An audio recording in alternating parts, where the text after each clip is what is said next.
ভাতের বদলে রুটি খাচ্ছি, রুটিও নাই, সাদা প্লেট নিয়ে বসে আছি, কারণ হাজব্যান্ড খেতে দেয় না। হাজব্যান্ডের পকেটের টাকা নেই, আমি নাকি খেয়ে খেয়ে সব ধ্বংস করে দিয়েছি, তাই বলছে এখন থেকে ভাতের বদলে রুটি খাবা। বোঝা না, রুটির দামই বেশি, ময়দার দামই বেশি, ভাতের দামই কম, বুঝাবো কেমনে?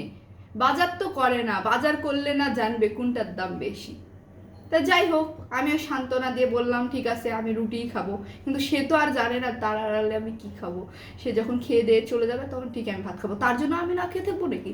শোনেন, মেয়েদেরকে বলতেছি, আপুদেরকে বলতেছি, আবার ছোট আপুদেরকেও বলিচ্ছে যারা বিয়ে করে নাই তাদের ক্ষেত্রেও বলতেছি, কখনো রাগ করে খাওয়া ছাড়বেন না। খাবারের বিকল্প কিছু নেই, খাবেন মাথা ঠান্ডা থাকবে।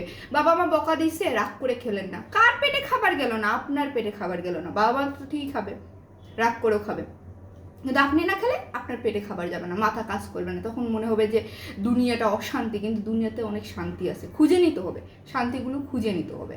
সেরকম হাজবেন্ডের সাথে ঝগড়া হয়েছে, তুমুল ঝগড়া, আমরা বুঝতে দিব না যে আমরা খাচ্ছি, আমরা এমন ভাব করবো যে না খেয়ে আছি, খাবো না, তোর সংসারের খাবার খাবো না, তোর টাকার খাবো না, তোর টাকার পোশাক আশাক কিনবো না, তোর টাকা ছুঁয়েও দেখবো না, কিন্তু আড়ালে যখন সে অফিসে চলে যাবে আমরা ঠিকই খাবো, ও যখন অফিসে চলে যাবে ওর টাকা চুরি করে ঠিকই শপিং করবো। কেন করবো না? টাকাগুলো আমরা যদি খরচ না করি, পরে দ্বিতীয় বিয়ে করতে যাবে, এতগুলো টাকা রাখার জায়গা পাবে না, তখন শয়তানে নাড়া দিবে, শয়তানে বলবে যে তুমি আরেকটা বিয়ে করো, তোমার এত টাকা কে খাবে?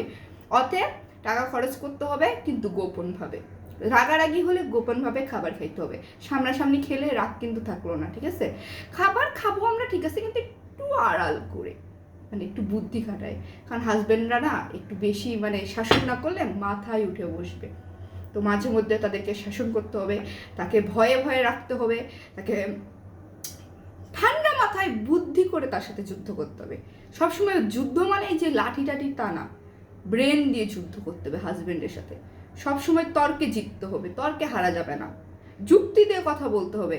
একটা কথা বলবে, যখন দেখবেন হারে যাচ্ছেন তখন কথাটা ঘুরে অন্যদিকে নিয়ে যাবেন, কারণ হেরে যাওয়া যাবে না, হাজব্যান্ডের কাছে হেরে যাওয়া যাবে না।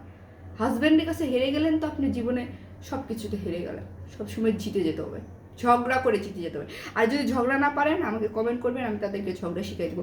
নতুন একটা কোর্স নিব, 30 দিন দিব না 3 দিন দিব, আচ্ছা ঠিক আছে 3 দিনে ঝগড়া শিখিয়ে দিব, কোর্স ফি ফ্রি, কোনো কোর্স ফি লাগবে না, জাস্ট কমেন্ট করবেন যে আমরা কোর্স করতে চাই ঝগড়ার, আমাকে জানাই দিবেন, আমি তাদেরকে নিয়ে একটা গ্রুপ করে কোর্স করাই দেবো, ঠিক আছে?